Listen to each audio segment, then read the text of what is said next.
കേരളത്തെ വീണ്ടും കടത്തിൻ്റെ പരിധി വെട്ടിക്കുറച്ച് പ്രതിസന്ധിയിലാക്കുന്നു കേന്ദ്രം എന്നാണ് സംസ്ഥാന ഗവൺമെൻറ് പറയുന്നത്. സാധാരണ കടമെടുക്കാവുന്നത് എത്രയാണ് എന്ന് നിശ്ചയിച്ച് സാധാരണ കടമെടുക്കാവുന്നത് fiscal responsibility and budget management act അനുസരിച്ച് GSDPയുടെ 3%. GSDP എന്ന് പറഞ്ഞാൽ നമ്മുടെ സംസ്ഥാനത്തിൻ്റെ ആഭ്യന്തര മൊത്ത വരുമാനം. ആ ആഭ്യന്തര മൊത്ത വരുമാനത്തിൻ്റെ 3% ഒരു വർഷം കടമെടുക്കാവുന്നത്. അങ്ങനെ വരുമ്പോൾ നമുക്ക് ഈ വർഷത്തെ ആഭ്യന്തര മൊത്ത വരുമാനം എത്രയാണ്? 11,194.01 crore. ഒന്നോടെ ഞാൻ ആവർത്തിക്കാം. 11,194.01 കോടി ആണ് 11 ലക്ഷം കോടിയിലധികം എന്ന് നമുക്ക് പറയാം. കോടിയാണ് നമ്മുടെ ആഭ്യന്തര മൊത്ത വരുമാനം. അപ്പോൾ സാധാരണ രീതിയിൽ FRBM ആക്ട് അനുസരിച്ച് അതിൻ്റെ 3% കടമെടുക്കാവുന്നത്. അതിൻ്റെ 3% എന്ന് പറഞ്ഞാൽ 33,690 കോടി 99 അല്ലെങ്കിൽ 33,600 കോടിയിലധികം എന്ന് നമുക്ക് കണക്ക് കൂട്ടിയെടുക്കാവുന്നതാണ്. പക്ഷേ സംസ്ഥാന ഗവൺമെൻറ് പ്രതീക്ഷിച്ചത്, അതായത് മാധ്യമങ്ങളിലൊക്കെ കണ്ട കാര്യമാണ്, സംസ്ഥാന ഗവൺമെൻറ് പ്രതീക്ഷിച്ചത് 45,689.61 കോടിയാണത്രേ കടമെടുക്കാമെന്ന് പ്രതീക്ഷിച്ചത്. എന്ന് വെച്ചാൽ 4% കടമെടുക്കാമെന്നാണ് സംസ്ഥാന ഗവൺമെൻറ് വ്യാമോഹിച്ചത്. അതെങ്ങനെയാണ് സംസ്ഥാന ഗവൺമെൻറ്റിന് അങ്ങനെ വ്യാമോഹിക്കാൻ കഴിയുക? Fiscal responsibility and budget management act അനുശാസിക്കുന്നത് എന്താണ് എന്ന് നമ്മുടെ ഗവൺമെൻറ്റിന് കൃത്യമായിട്ടറിയാം. ധനമന്ത്രിക്കും ധനവകുപ്പിനുമൊക്കെ കൃത്യമായിട്ടറിയാം 3% എന്നുള്ളത്. ഒരുപക്ഷെ ഗവൺമെൻറ് ആവശ്യപ്പെട്ടിട്ടുണ്ടാകാം 3%-ൽ അധികമെന്ന്. അത് തന്നെയുമല്ല, കേന്ദ്ര ഗവൺമെൻറ് പറഞ്ഞിരുന്നു ഇലക്ട്രിസിറ്റി മേഖലയിൽ പരിഷ്കരണങ്ങൾ വരുത്തിയാൽ ഈ അടുത്ത 5 അതായത് പരിഷ്കരണങ്ങൾ വരുത്തുന്ന പക്ഷം അതിനുവേണ്ടി ഒരു 4,600 കോടി 5,000 കോടി എന്ന് വെച്ചോളൂ, 5,000 കോടിക്കടുത്ത് എമൗണ്ട് കടമെടുക്കാൻ സമ്മതിക്കാമെന്ന്. അതാണെങ്കിൽ അതായത് 3.5% എന്ന് വേണമെങ്കിൽ പറയാം. 3.5% കൂടി അഡീഷണലായിട്ട് കടമെടുക്കുക ഇലക്ട്രിസിറ്റി മേഖലയിലെ പരിഷ്കരണങ്ങൾക്ക് വേണ്ടി, അങ്ങനെയുള്ളൊരു സാധ്യത.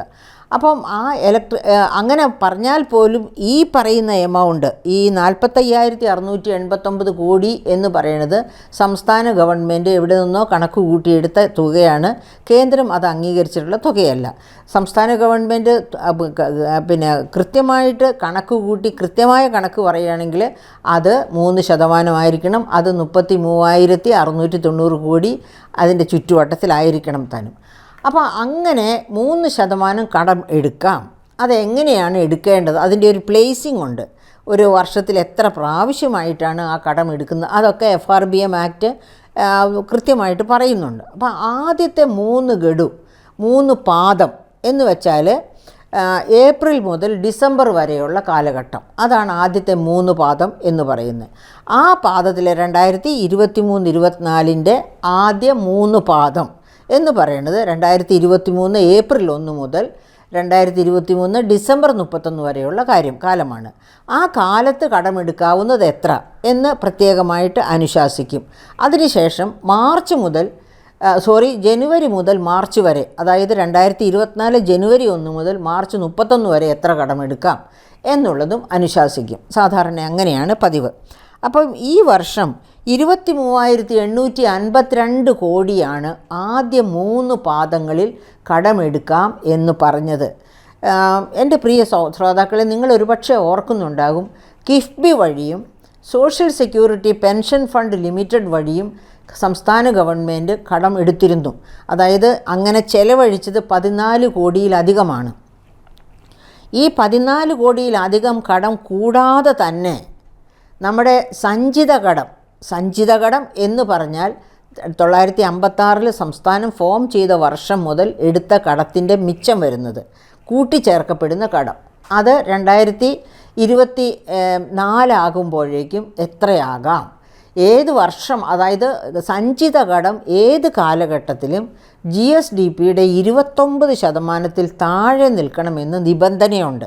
29% താഴെ നിൽക്കണമെന്ന്, അതായത് സംസ്ഥാന ആഭ്യന്തര മൊത്ത വരുമാനത്തിൻ്റെ 29% മുകളിൽ പോകാൻ പാടില്ല എന്നാണ് പറയുന്നത് സഞ്ചിത കടം. അപ്പോൾ കേരളത്തിൻ്റെ സഞ്ചിത കടത്തിൻ്റെ അവസ്ഥ എന്താണ്? കേരളത്തിൻ്റെ സഞ്ചിത കടം 2019-20 മുതൽ, അതായത് രണ്ടാം പിണറായി വിജയൻ സർക്കാർ വരുന്നതിന് മുൻപ് മുതലേ തന്നെ, ഒന്നാം പിണറായി വിജയൻ സർക്കാരിൻ്റെ 3ാമത്തെ വർഷം മുതൽ തന്നെ അത് 35% മുകളിൽ പോയിരുന്നു. തുടർന്നുള്ള എല്ലാ വർഷങ്ങളിലും 35, 36, 38, 39 ഈ തരത്തിൽ ഉയർന്നു നിൽക്കുകയാണ്. 29% നിജപ്പെടുത്തണമെന്ന് അനുശാസിക്കുന്ന കടമാണ് സഞ്ചിത കടം. അതാണ് 35%-ൻ്റെയും മുകളിലേക്ക് ഇങ്ങനെ പോയിക്കൊണ്ടിരിക്കുന്നത്. അപ്പോൾ റിസർവ് ബാങ്ക് ഓഫ് ഇന്ത്യ പലവട്ടം അവരുടെ, അതായത് സംസ്ഥാനങ്ങളുടെ കടമെടുപ്പ് പരിധിയെ പറ്റിയുള്ള റിപ്പോർട്ടുകളിൽ ഇത് ചൂണ്ടിക്കാണിച്ച എല്ലാ വേളകളിലും 2ാമത്തെയോ 3ാമത്തെയോ സ്ഥാനത്താണ് കേരളം വരുന്നത്. അതായത് കടമെടുപ്പിൻ്റെ വളരെ ഉയർന്ന പരിധി വിട്ട് കടമെടുക്കുന്ന സംസ്ഥാനങ്ങളുടെ കൂട്ടത്തിൽ 2ാമതോ 3ാമതോ ഒക്കെയാണ് കേരളം വരാറുള്ളത്. അപ്പോൾ അങ്ങനെ ഈ തൊട്ട് മുൻപത്തെ റിപ്പോർട്ടിലും reserve bank of India Keralam 3ാമത്തെ സ്ഥാനത്താണ്. പഞ്ചാബ്, രാജസ്ഥാൻ, കേരളം ഈ 3 സംസ്ഥാനങ്ങളാണ് എടുക്കാവുന്ന പരിധിയിൽ നിന്ന് വളരെ ഉയർന്നു നിൽക്കുന്നത്. പ്രത്യേകിച്ച് റിസർവ് ബാങ്ക് കാണിച്ചു ഈ പ്രാവശ്യത്തെ സഞ്ചിത കടത്തിൻ്റെ ലെവല് 36.05% ഓഫ് GSDPയിലാണ് എത്തി നിൽക്കുന്നത്. അത് ഇപ്പോൾ ബജറ്റിൽ കാണിച്ചിരിക്കുന്ന കടമാണ്. വർഷാവസാനമാകുമ്പോഴേക്കും ഒരുപക്ഷെ കടം അതിനേക്കാളൊക്കെ വളരെ ഉയർന്നു പോവുകയും ചെയ്യാം. അങ്ങനെ കേരളം കടക്കണിയിലേക്ക് ദ്രുതഗതിയിൽ പോയിക്കൊണ്ടിരിക്കുകയാണ്. അതുകൊണ്ട് വളരെ കെയർഫുൾ ആകണമെന്ന് റിസർവ് ബാങ്ക് ഓഫ് ഇന്ത്യ ചൂണ്ടിക്കാണിച്ചു. അങ്ങനെ ചൂണ്ടിക്കാണിച്ചതിന് ശേഷം നിർമ്മല സീതാരാമൻ പറഞ്ഞു കിഫ്ബി വഴി. അപ്പോൾ നമ്മൾ ഓർക്കണം, ഇങ്ങനെ 36.05% കടത്തിൽ നിൽക്കുമ്പോഴാണ് കിഫ്ബി വഴിയും social security pension fund limited വഴിയും എടുത്തിരിക്കുന്ന കടം ഇതിൻ്റെ എല്ലാം ഉപരിയായിട്ടുള്ളത്. അപ്പോഴാണ് നമുക്കറിയാം ഇവിടെ കേരളത്തിൽ KTDFCയുടെ കടത്തിൻ്റെ കാര്യമൊക്കെ വന്നപ്പോൾ, അതായത് അതിലെ നിക്ഷേപകർക്ക് അവരുടെ നിക്ഷേപം തിരിച്ചു കിട്ടുന്നില്ല എന്ന് പറഞ്ഞ് അവർ കോടതിയിൽ പോയപ്പോൾ ചീഫ് സെക്രട്ടറിയെ ഹൈക്കോടതി വിളിച്ചു വരുത്തുന്നു. അപ്പോൾ അദ്ദേഹം പറയുന്നത് നിത്യനിദാന ചെലവുകൾക്ക് പോലും പണമില്ലാത്ത രീതിയിൽ കേരളം ധനപ്രതിസന്ധിയിലാണെന്ന്. അപ്പോൾ അദ്ദേഹം ചോദിച്ച ചോദ്യം നിങ്ങളുടെ മനസ്സിലുണ്ട്. അതായത് നമ്മുടെ ചീഫ് ജസ്റ്റിസ് ചോദിച്ച ചോദ്യം, അപ്പോൾ ഒരു ഫിനാൻഷ്യൽ എമർജൻസിയുടെ അവസ്ഥയിലാണോ കേരളം എന്ന് അദ്ദേഹം ചോദിക്കുകയുണ്ടായി.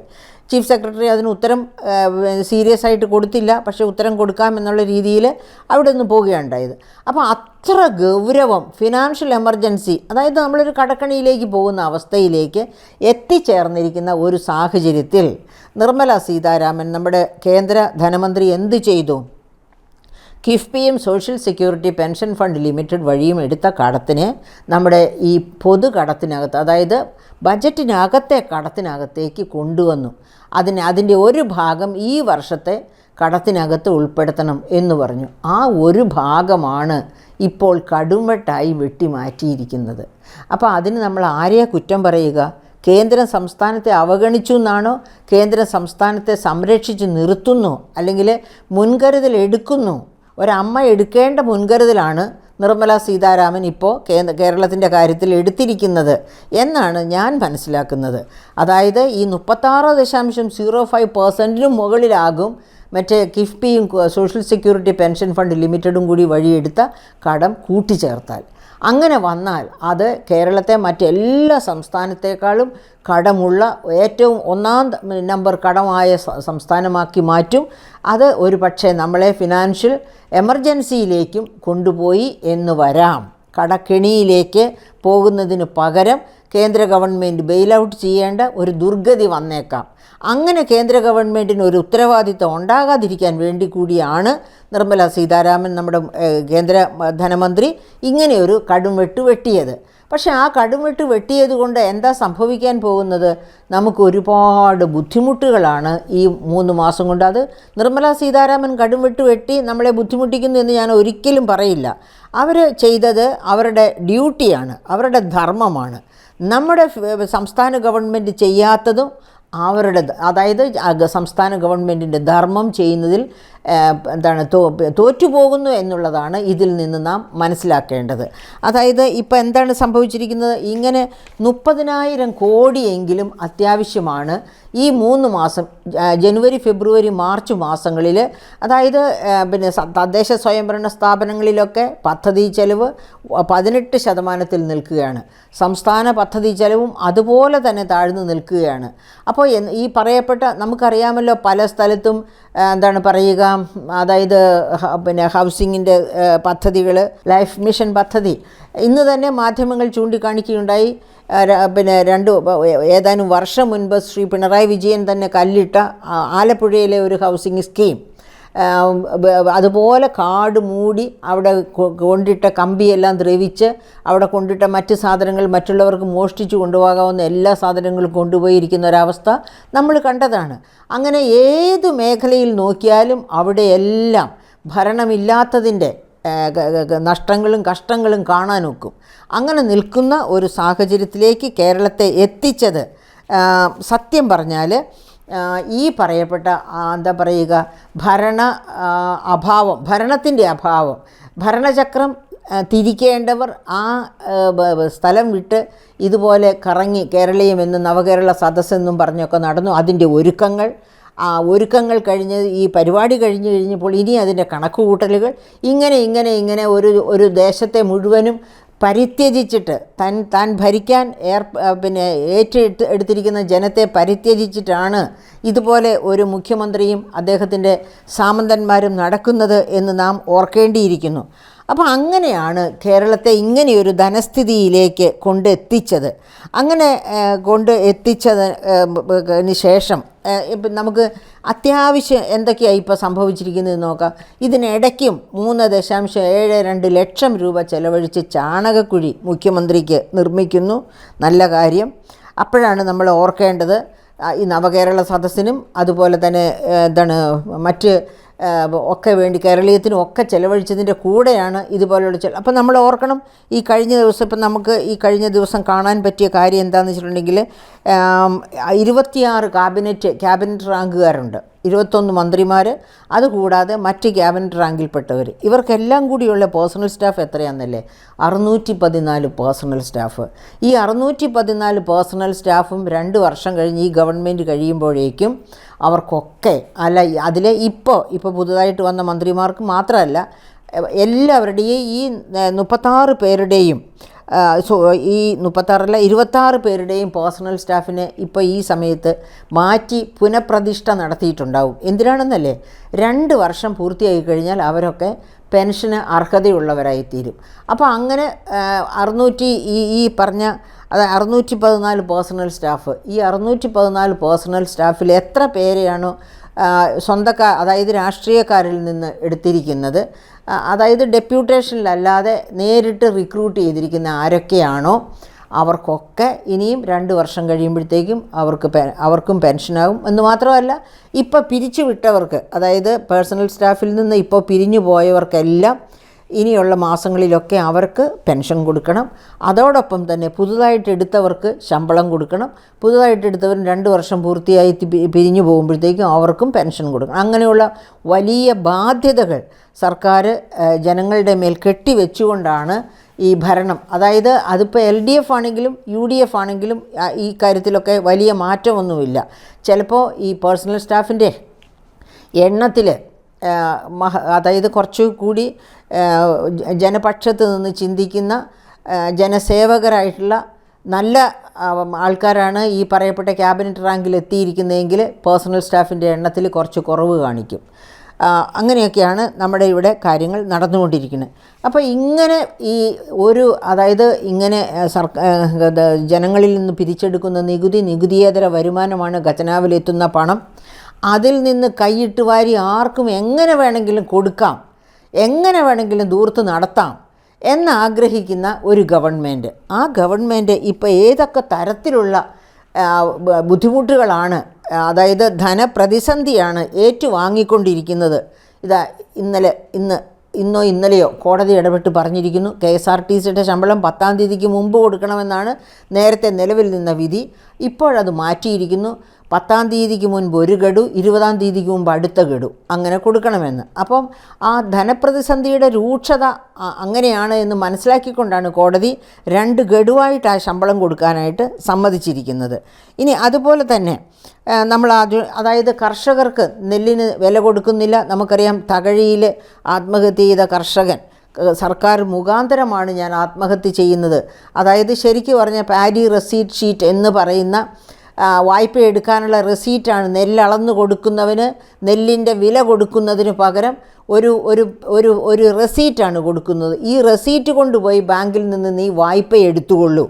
ആ റെസീറ്റിനെയാണ് പാഡി റെസീറ്റ് ഷീറ്റ് എന്ന് PRS എന്ന് പറയുന്നത്. ശരിക്ക് ആ പാഡി റെസീറ്റ് ഷീറ്റ് ആത്മഹത്യ ചെയ്യാനുള്ള ഒരു കുരുക്ക് അഥവാ ഒരു കയറ് അവന് കൊടുക്കുന്നതിന് തുല്യമാണ്. കഷ്ടപ്പെട്ട് നെല്ലുൽപ്പാദിപ്പിച്ച് അത് അളന്നു കൊടുക്കുന്നവനാണ് ഈ പാഡി റെസീറ്റ് ഷീറ്റ് കൊടുക്കുക. അപ്പോൾ ഓർമ്മിക്കണം, നമ്മുടെ ഒരു ബഹുമാന്യനായ മന്ത്രി പറഞ്ഞു, ഇവിടെ നെല്ല് കൃഷി ചെയ്തില്ലെങ്കിൽ എന്താ, നമുക്ക് അയൽ സംസ്ഥാനങ്ങളിൽ നിന്ന് മേടിച്ചുകൂടെ എന്ന്. ഇതുപോലെയുള്ളവരും നമ്മുടെ മന്ത്രിസഭയിൽ ഉണ്ട് എന്നതുകൂടി ഓർക്കുമ്പോൾ നാം തീർച്ചയായിട്ടും പുളകിതഗാത്രരായിത്തീരും എന്നുള്ളതിന് യാതൊരു സംശയവുമില്ല. ഓക്കെ, അപ്പോൾ അങ്ങനെ ഇരിക്കെ നമ്മൾ ഓർക്കേണ്ടത് അങ്ങനെ.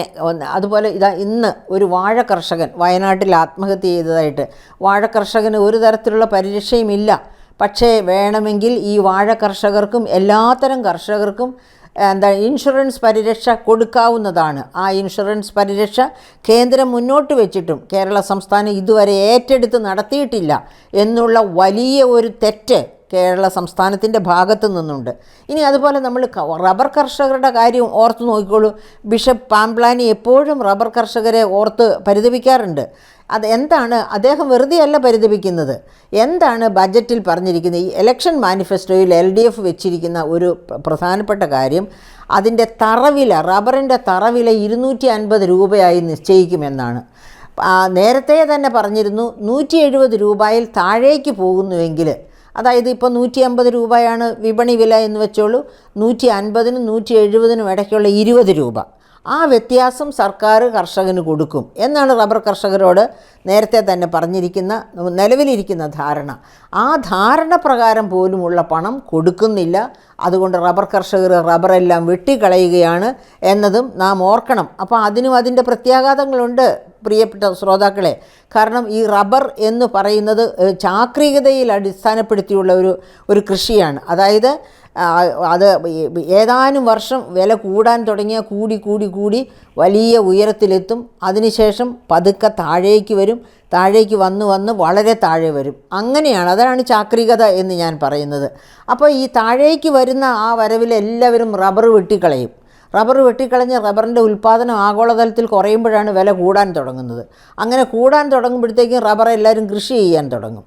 അപ്പോൾ ഈ ചാക്രികതയൊക്കെ മനസ്സിലാക്കി ഇതൊക്കെ കർഷകർക്ക് പറഞ്ഞു കൊടുത്ത് അതിന് പകരം അവരുടെ നഷ്ടം വരുന്ന കാലത്ത് ആ നഷ്ടം നികത്താൻ വേണ്ടി എന്ത് സങ്കര കൃഷിയാണ് സാധ്യത.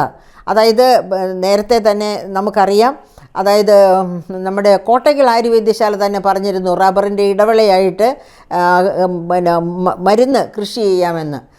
അങ്ങനെ ചെയ്താൽ അതൊരു നല്ല വരുമാന മാർഗമാകും കർഷകന്. മരുന്ന് എല്ലാ കാലത്തും ഹെർബൽ, അതായത് പച്ചില മരുന്നുകൾ അത്യാവശ്യമാണ്, പച്ചമരുന്നുകൾ അത്യാവശ്യമാണ്. അപ്പോൾ അങ്ങനത്തെ കൃഷി, അങ്ങനെ എന്തൊക്കെ കൃഷികളാണ് സാധ്യം എന്നൊക്കെ നോക്കി അതൊക്കെ കർഷകർക്ക് പറഞ്ഞു കൊടുത്ത് അവരെ ശാക്തീകരിക്കുന്നതിന് പകരം അവരെ തള്ളിക്കളയുന്ന ആ സ്വഭാവം, 250 രൂപ തറവില പറഞ്ഞ ആ റബ്ബർ കർഷകൻ്റെ നേരെ തിരിഞ്ഞു നോക്കാതെയുള്ള ഈ നെട്ടോട്ടം, ഈ കേരളീയവും ഈ നവകേരള സദസ്സും ഗവൺമെൻറ്റിന് എവിടെയും എത്തിക്കില്ല എന്ന് ഗവൺമെൻറ് ഓർത്തിരിക്കുന്നത് തീർച്ചയായിട്ടും നല്ലതാണ്. അത് മാത്രമാണോ, കർഷകർ വന്യമൃഗശല്യം കൊണ്ട് ബുദ്ധിമുട്ടുകയാണ്. കർഷകർ വന്യമൃഗശല്യം കൊണ്ട് ബുദ്ധിമുട്ടുമ്പോൾ വന്യമൃഗങ്ങളെ കുറ്റം പറഞ്ഞിട്ടോ അവയെ കൊന്നിട്ടോ കാര്യമില്ല. അവ കൃഷിസ്ഥലത്തേക്ക് വരാതിരിക്കാനുള്ള, അതായത് ഗുണ്ടൽപേട്ട്, കർണാടകത്തിൻ്റെ തീരത്തുള്ള കർണാടകം വെച്ചിരിക്കുന്ന വലിയ മതിലാണ്. ആനയ്ക്കോ അല്ലെങ്കിൽ കടുവയ്ക്കോ അല്ലെങ്കിൽ പുലിക്കോ ചാടിക്കയറാൻ പറ്റാത്തത്ര ഉയരത്തിലുള്ള മതിലുകൾ സൃഷ്ടിച്ചുകൊണ്ടൊക്കെ അങ്ങനെ ഏതൊക്കെയാണ് സാധ്യതയുള്ള വഴികൾ എന്ന് നോക്കി കർഷകരെ വന്യമൃഗശല്യത്തിൽ നിന്ന് രക്ഷപ്പെടുത്താനുള്ള മാർഗങ്ങൾ ഗവൺമെൻറ് തീർച്ചയായിട്ടും നോക്കണം. ഇതൊന്നും നോക്കാതെ ഇങ്ങനെയൊക്കെയുള്ള പ്രതിസന്ധികൾ നിലനിൽക്കുകയാണ് ഓണം ആഘോഷിക്കാൻ വേണ്ടി 10 കോടി. എന്തിനാണ് ഇങ്ങനെയുള്ള ആഘോഷങ്ങളൊക്കെ സർക്കാർ നടത്തുന്നതെന്ന് നിങ്ങൾ ആലോചിച്ചിട്ടുണ്ടോ? ഈ ആഘോഷങ്ങളൊക്കെ നടത്തുമ്പോൾ ഇവിടുത്തെ വലിയ വിൽപ്പന മുതലാളിമാർക്ക് അവർക്ക് വലിയ ലാഭമാണ്, വമ്പൻ ലാഭമാണ്. എല്ലാം വിൽപ്പനയാണ് നടക്കുന്നത്. അങ്ങനെ ആ വിൽപ്പനയിലൊക്കെ വലിയ വരുമാനം ഉണ്ടാകും. അത്തരക്കാരാണ്, ആ വരുമാനത്തിൻ്റെ നേട്ടം ഉണ്ടാക്കുന്നവരാണ് ഈ സ്പോൺസർഷിപ്പുമായിട്ടൊക്കെ മുമ്പോട്ട് നടക്കുന്നത്. അപ്പം ഈ സ്പോൺസർമാരെ തേടി നടക്കുന്ന ഗവൺമെൻറ്റിന് നികുതി പിരിക്കാൻ അവകാശമില്ല. കാരണം നികുതി കൊടുക്കേണ്ടവരിൽ നിന്നാണ് സ്പോൺസർഷിപ്പ് മേടിക്കുന്നത്. അതുപോലെ തന്നെ ആ സർക്കാരിന് എവിടെയെങ്കിലും നികുതിയേതര വരുമാനം വെട്ടിച്ചു പോകുന്നോ അത് പിടിക്കാനും അവകാശമില്ല. അപ്പം ഗവൺമെൻറ് എന്ന ഒരു കടമയിൽ ചെയ്യേണ്ട കാര്യങ്ങൾ ചെയ്യാതിരിക്കത്തക്ക രീതിയിലുള്ള കർമ്മ പരിപാടികളുമായി മുന്നോട്ട് പോകുന്ന ഒരു സർക്കാർ, അത്തരം ഒരു സർക്കാരിനെയാണ് നാം വോട്ട് കൊടുത്ത് ഭരണത്തിൽ കയറ്റിയിരിക്കുന്നത്. അതുകൊണ്ട് നമുക്ക് ചോദിക്കാൻ പറ്റുകയില്ല, എന്തുകൊണ്ടാണ് നിങ്ങൾ 10 കോടി ചിലവാക്കി ഉത്സവം നടത്തിയത്? ഇനിയും നിങ്ങൾ ഉത്സവങ്ങൾ നടത്തും. എന്തുകൊണ്ട് ജനം ഇവിടെ പട്ടിണിയാണ്? നമുക്കറിയാം, എല്ലാ തരത്തിലും, അതായത് മെഡിക്കൽ കോളേജുകളിലോ ജനറൽ ഹോസ്പിറ്റൽസിലോ ഒന്നും മരുന്നില്ല, അവർക്ക് വേണ്ട ടൂൾസ് ഇല്ല, എക്യുപ്മെൻറ്റ്സ് ഇല്ല. അതുപോലെ കോക്ലിയർ ഇംപ്ലാന്റേഷൻ്റെ കാര്യങ്ങളിൽ വരും.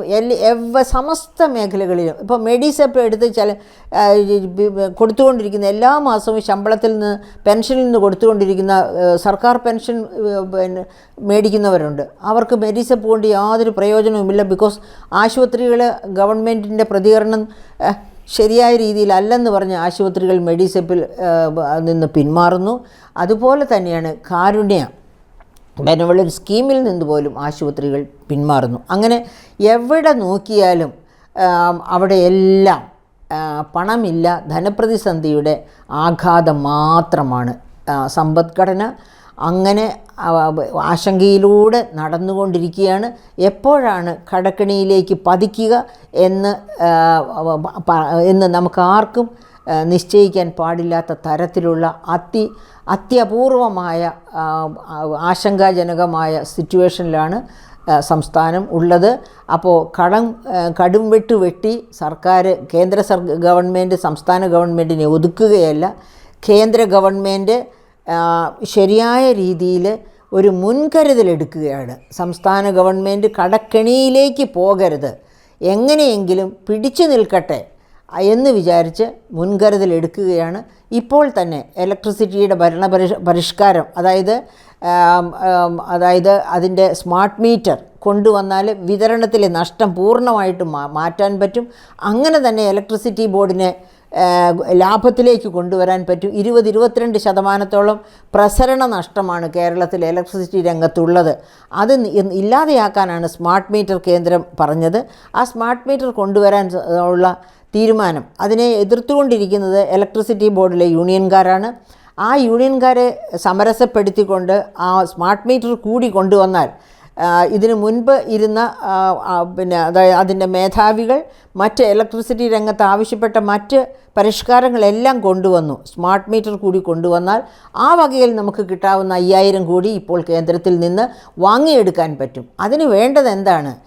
ഇലക്ട്രിസിറ്റി ബോർഡിലെ തൊഴിലാളികൾ സ്വയം ശമ്പളവും ഒക്കെ പരിഷ്കരിക്കുകയും നിശ്ചയിക്കുകയും ചെയ്യുന്ന തൊഴിലാളികൾ, അവരിലും ചില അച്ചടക്കങ്ങൾ വേണം. ആ അച്ചടക്കം അവരിൽ കൊണ്ടുവരാൻ പറ്റിയാൽ ഈ 5000 കോടി നമുക്ക് വാങ്ങിയെടുക്കാൻ പറ്റും കേന്ദ്രത്തിൽ നിന്ന്. ഇല്ലെങ്കിൽ, അതായത് സ്മാർട്ട് മീറ്ററിനെതിരാണ് അവർ പറയുന്നത്. പബ്ലിക് സെക്ടർ അണ്ടർടേക്കിങ്സിലെ എൻജിനീയേഴ്സ് എല്ലാം ചേർന്ന് സ്വന്തമായിട്ട് സ്മാർട്ട് മീറ്റർ ഉണ്ടാക്കി കേരളത്തിൽ വെച്ചോളാമെന്നാണ് പറയുന്നത്. അങ്ങനെയാണെങ്കിൽ നമുക്ക് കേന്ദ്രം തരാമെന്ന് പറഞ്ഞ പണം കിട്ടില്ല. കേന്ദ്രം പറയുന്ന ആ ടോട്ടക്സ് മോഡലിലുള്ള സ്മാർട്ട് മീറ്റർ കൊണ്ടുവന്നാൽ മാത്രമേ കേന്ദ്രത്തിൽ നിന്ന് ഓഫർ ചെയ്തിരിക്കുന്ന ആ പൈസ കിട്ടൂ. ഇല്ലെങ്കിൽ ആ പൈസയും നഷ്ടപ്പെടാൻ സാധ്യതയുണ്ട്. അത് നമ്മുടെ ട്രേഡ് യൂണിയൻ, അതായത് ഇലക്ട്രിസിറ്റി മേഖലയിലെ ട്രേഡ് യൂണിയൻ എങ്ങനെ കേരളത്തിൻ്റെ ധനപ്രതിസന്ധി ഇലക്ട്രിസിറ്റി ബോർഡിൻ്റെ പ്രതിസന്ധി കൂടിയായി കാണുന്നുവോ, അങ്ങനെ പരിഹാരം നിശ്ചയിക്കാൻ ശ്രമിക്കുന്നുവോ, അതിനനുസരിച്ചിരിക്കും ആ പണം നമുക്ക് കിട്ടുകയോ നമ്മുടെ പ്രതിസന്ധിക്ക് അത്രയെങ്കിലും അയവ് വരികയോ ചെയ്യുക. അതിന് സർക്കാരിന് കഴിഞ്ഞില്ലെങ്കിൽ സർക്കാർ ഈ ഇലക്ട്രിസിറ്റി ബോർഡിലെ യൂണിയനുകൾ പറയുന്നത് പോലെ അവരുടെ കൂടെ അവരെ പിൻപറ്റി നടക്കുകയാണെങ്കിൽ ഒരുപക്ഷെ ആ 5000 കോടിയും നമുക്ക് ലഭ്യമായില്ല എന്ന് വരാം. നമ്മുടെ ഇലക്ട്രിസിറ്റി നഷ്ടം, അതായത് പ്രസരണത്തിലെ 22% നഷ്ടം ഇതുപോലെ തന്നെ തുടരും. നമ്മൾ അതിന് കേരളത്തിലുള്ളവർ ഇവിടുത്തെ ലേബർ മിലിറ്റൻസി എന്ന ഒറ്റ കാരണം കൊണ്ട് ഇത്തരം നഷ്ടങ്ങളൊക്കെ സഹിക്കാൻ അർഹതപ്പെട്ടവരാണ്.